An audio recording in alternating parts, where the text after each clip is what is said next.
My name is Josh and I'm an airline pilot based in Honolulu, Hawaii. I started posting on Instagram a few months ago and people seem to like my content and what I had to share, so I thought I'd start posting on YouTube. So my first YouTube video, I just wanted to go over my journey to become an airline pilot.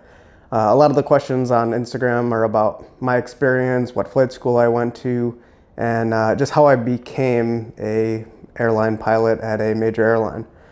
So I was one of those kids that were always just really fascinated with airplanes and always knew that I wanted to become a pilot.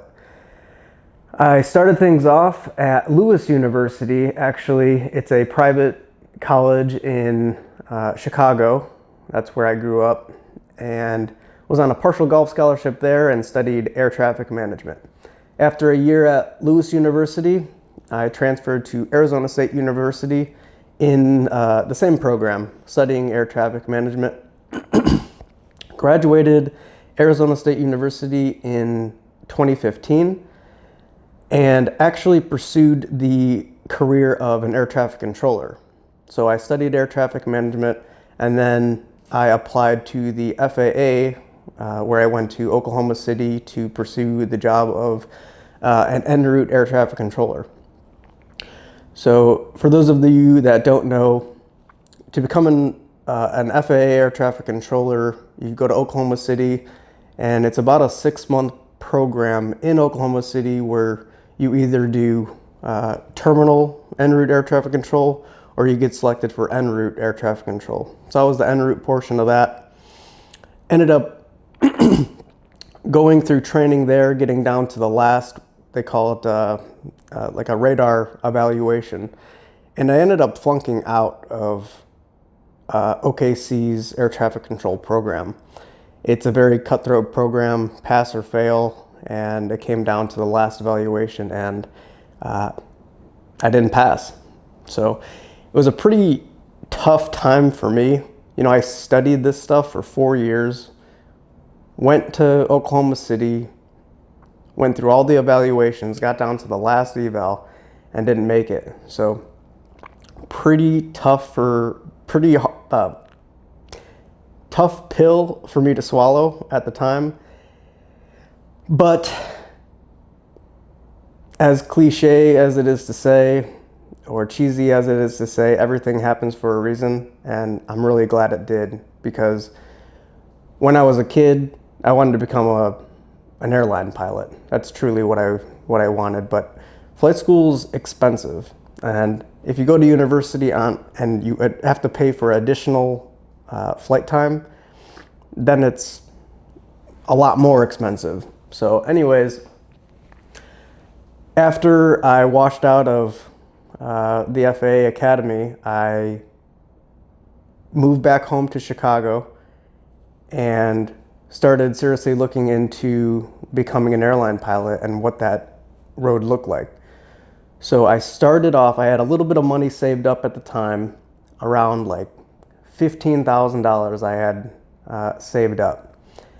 And I started by going to a mom and pop flight school in Aurora, Illinois, where I grew up, and started the process. I went for a discovery flight there, and I started some flight training there. But very quickly, the money that I had saved ran out. And I knew at that point, after a few flights, that I wanted to take this seriously and I wanted to pursue it as a career. So I looked into some flight schools and came across ATP Flight School. It was an accelerated program, and that's exactly what I wanted to do. I knew that this is something that I wanted to pursue professionally, and I wanted the fastest way to get to the airlines. So I took out a big loan, signed up at ATP Flight School, and never looked back. I got through ATP Flight School's program in about a year. I started in year 2016 with ATP. By year 2017, the next year, I was a certified flight instructor. So for those of you that don't know, if you want to become an airline pilot eventually, you go and get your ratings. It starts with private pilot check ride, Typically, your next phase is instrument check ride, commercial check ride. Somewhere in there, you get your multi-engine check ride, either at the private stage or later on.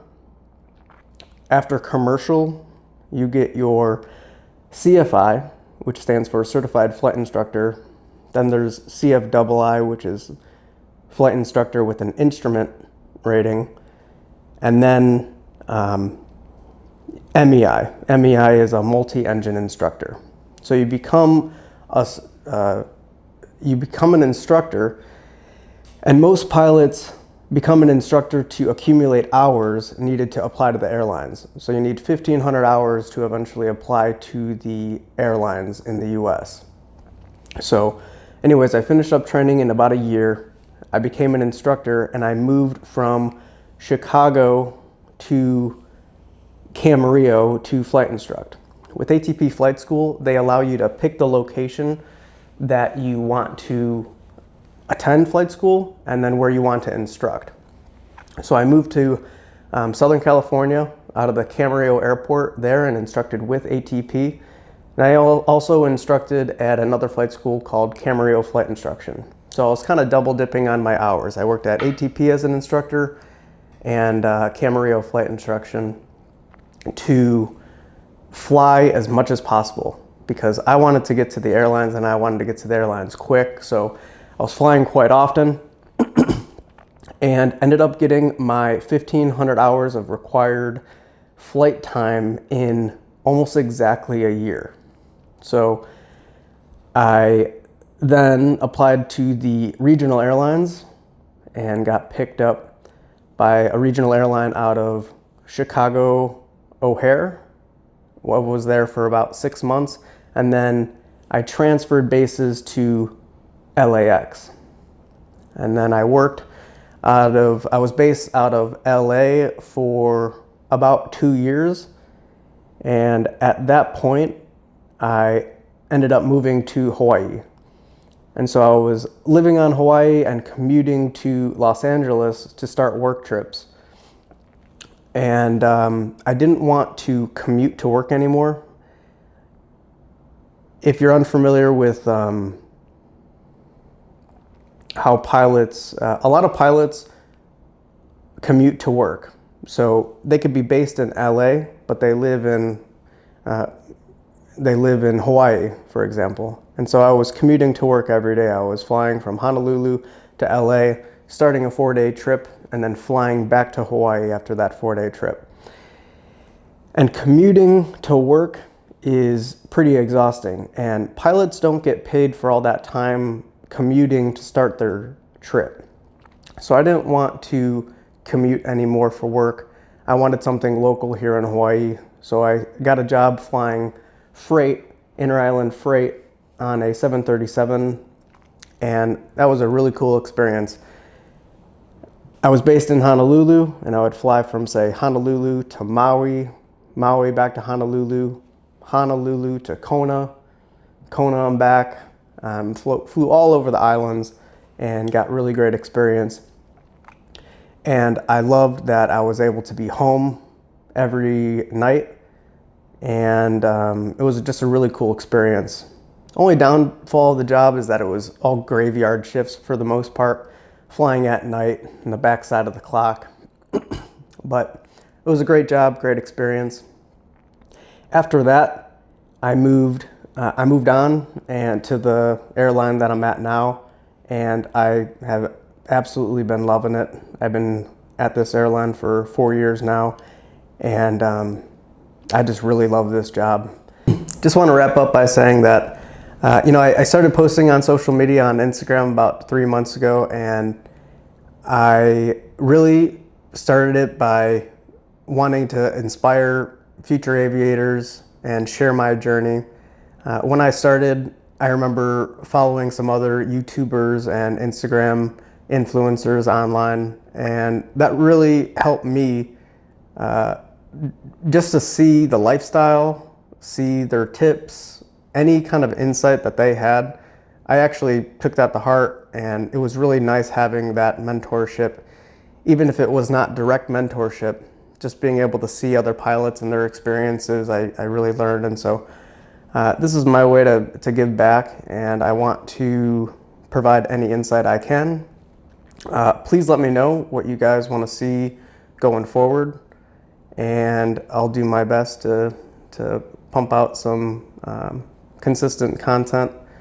I guess this is YouTube, so this is where I say comment, like, hit the subscribe button, hit the like button if you liked it. I don't know. We'll see you in the next video.